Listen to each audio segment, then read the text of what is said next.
So Emerson started out as an elementary school, sort of in a backwards roundabout way, not by plan. And I think that's something that a lot of what Emerson became wasn't by plan or design. My mom actually did not have the most firm plan. And she had this idea that she would start a high school. And so she picked up the phone and she called up the Department of Education and said, "Hi, I need instructions on how to start a high school." And she thought they would laugh at her, and they were like, "Okay, we'll send you something in the mail." A week later in the mail comes this telephone book size of regulations of what it takes to start a high school. She opens it up. You have to have a library with X thousand volumes. You have to have a gym of X thousand square feet. You have to have teachers who, this many teachers that can cover this many subjects. And then she called them back and she goes, "What does it take to start an elementary school?" And a couple weeks later, a different package shows up, and it's a thinner book of regulations. And she said, "Okay, I'll start an elementary school and grow it into a high school over time." Emerson School opened actually on my birthday, September 17th, 1973, in a location with 11 students, 2 teachers in a rented basement of a church in Plymouth, Michigan.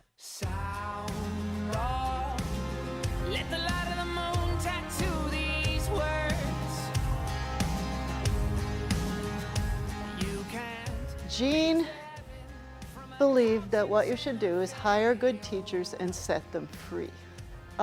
This is a time of huge numbers of teachers getting certified and coming out into the world of education, and I applied to 75 places. Only one place gave me an interview, and that was with Jean Navarre.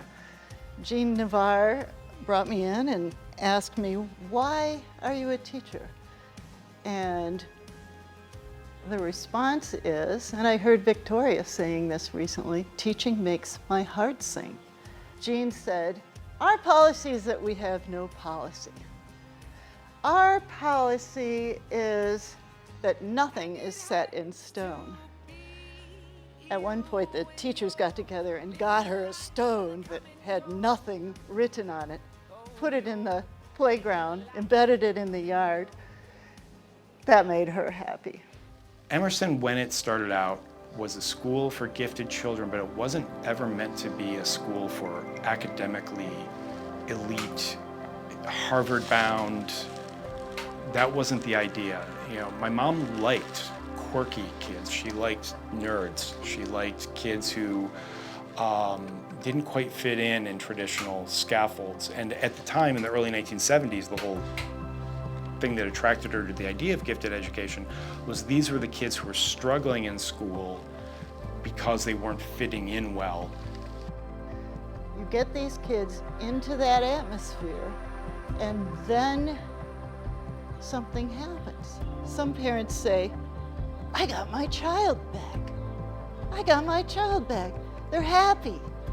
At the end of the day, they want to talk about what's going on. Or maybe your child's not a talker. You can just see it in their face. They're happy. Their body loosens up, and they feel more comfortable with things. And they're more supportive of others. They're more willing to challenge themselves. Doesn't feel as scary anymore. And I would say Emerson has saved a lot of kids that were going in the direction of learning in school is not a pleasure to, "Oh wow, is it ever a pleasure? What could be better?" Grew fairly rapidly. There would be a K, a 1-2, a 3-4, a 5-6, maybe a 6-7. And all of these classes overlapped. And all of these classes played and worked together. I thought it was funny one time when a kid came to me and said, "Granny, what grade am I in? What grade am I in?" I said, "Well, I guess you'd be considered a 3rd grader."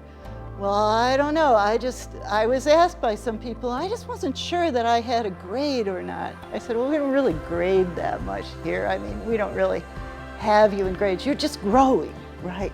The reason why Emerson School is actually called Emerson School is because Harold Wiley, her father, was an orphan who was put into sort of a children's school, boarding school. And when he was a teenager, he wasn't doing all that well academically, but then he was forced to read Ralph Waldo Emerson's essays on self-reliance, and for some reason that very much resonated with him, and he credited Ralph Waldo Emerson's writings with turning around his life. And my mom was then, of course, indoctrinated by her father into Emerson's writings and Thoreau and things like that. And when she started the school, she didn't want to make it very narcissistic and call it Jean Navarre School or Harold Wiley School. So she called it Emerson School because she felt she really wanted to embody the values of teaching kids to be self-reliant, to trust themselves, to trust their education, and to value education. And the bottom line is that we're here because of these young people, these students, these children. That is why we're here. That's the only reason, really, when it comes right down to all of it, that we come to work in the morning. There were actually several points along the way that I recall vividly where there was a serious question whether or not Emerson would survive.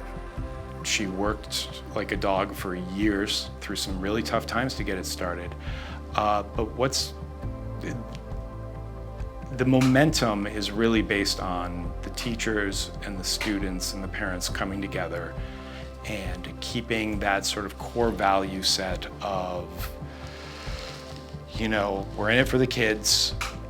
This is a home for kids who are quirky and nerdy, to explore rockets, plants, whatever else, art, and just to sort of give them a place and to trust kids, to let them fly, not to be so you must do this, but to sort of say, oh, you're interested in that. Let's take that to the next level.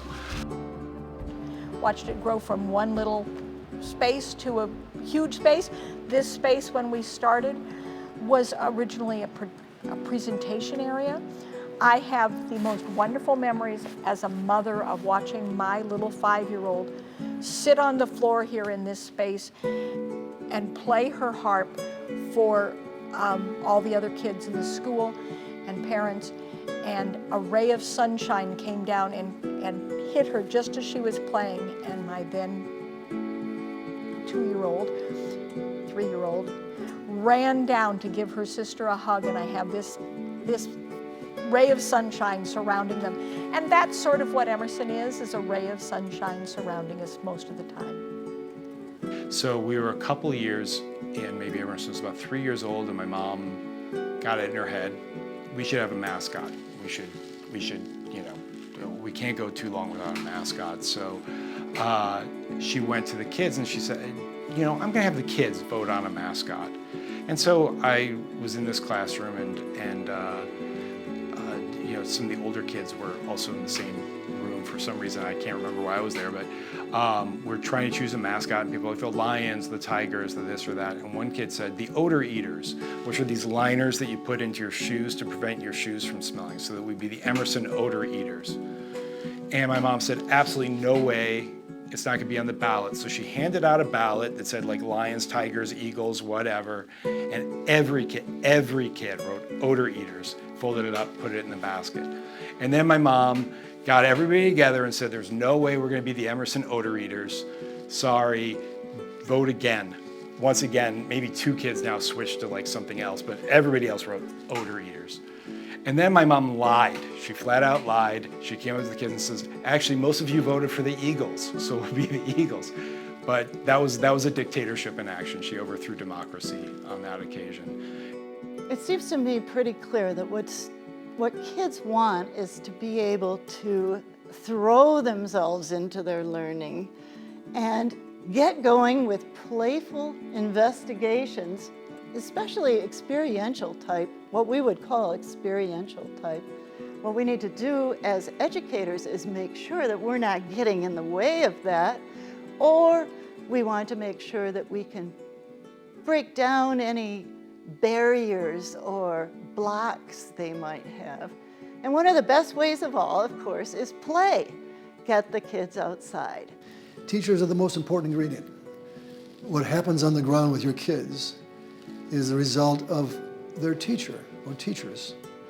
If you think back on your own education or your own life and highlight in your mind the people who have made the most difference in your life, it often comes back for many people to a teacher, to someone in school, someone who changed their life, literally.